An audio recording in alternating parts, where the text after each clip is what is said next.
was Tuesday night. We were doing night devos, and we were touching on the fruits of the Spirit in Galatians.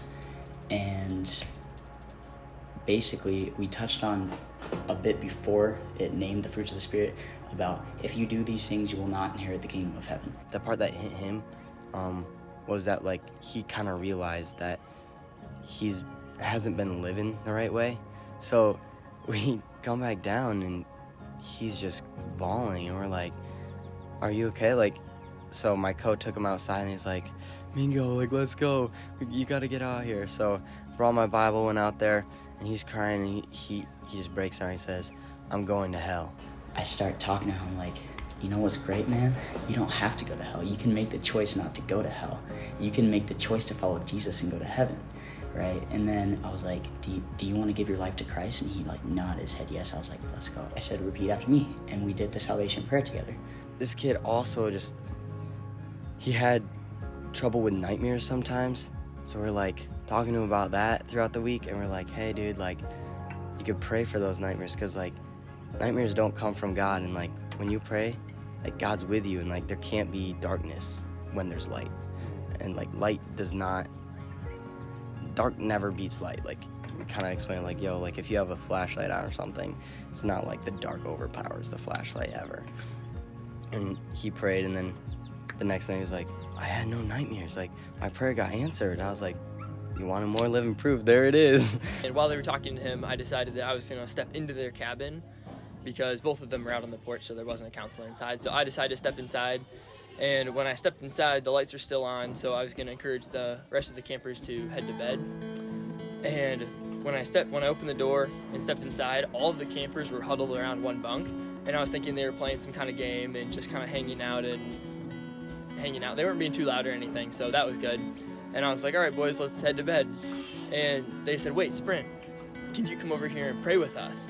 And I was surprised by that, because I didn't expect to hear that. And I was like, oh, of course I can pray with you. So I set my bag down, and I walked over, and they were like, hey, we're all praying for the camper that's on the porch right now. We know he's having a little bit of a rough week, but we're really excited that he's here, and we want him to have a good week.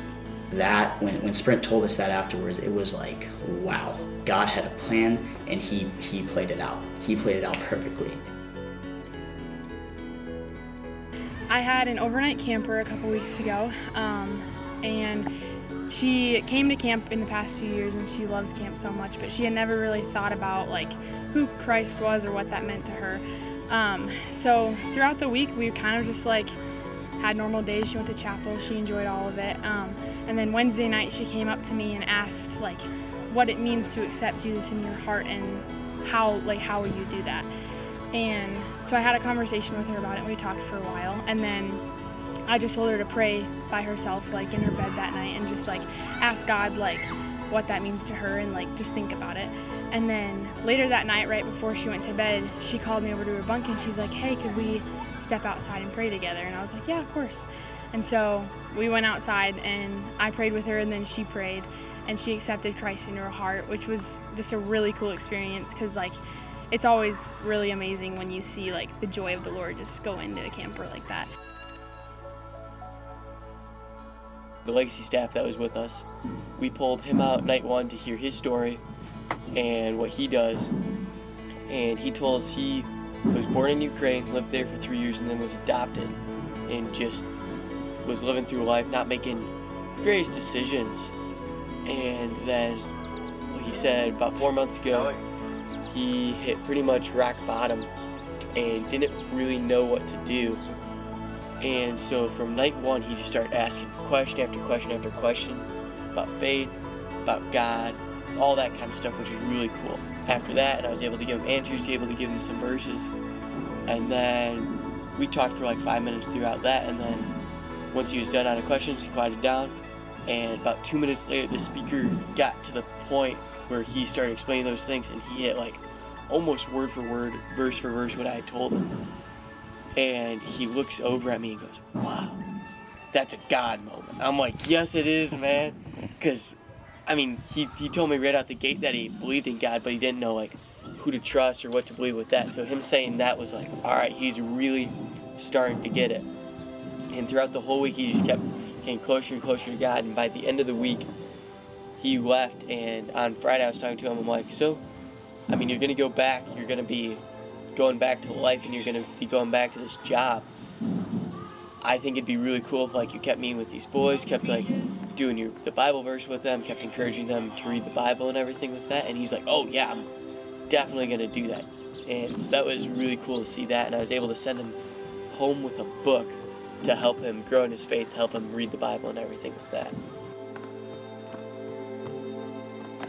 For so long I've been here, I've grown a lot better. I have more faith, more trust in people. Because before, I didn't trust nobody. It was harder for me because I struggled, picked fights, did a lot of things that I shouldn't have done. But over time, I've changed because I had people had my back here and helped me and talked to me when I needed it the most. And being in chapel helps me have fun and learn about God.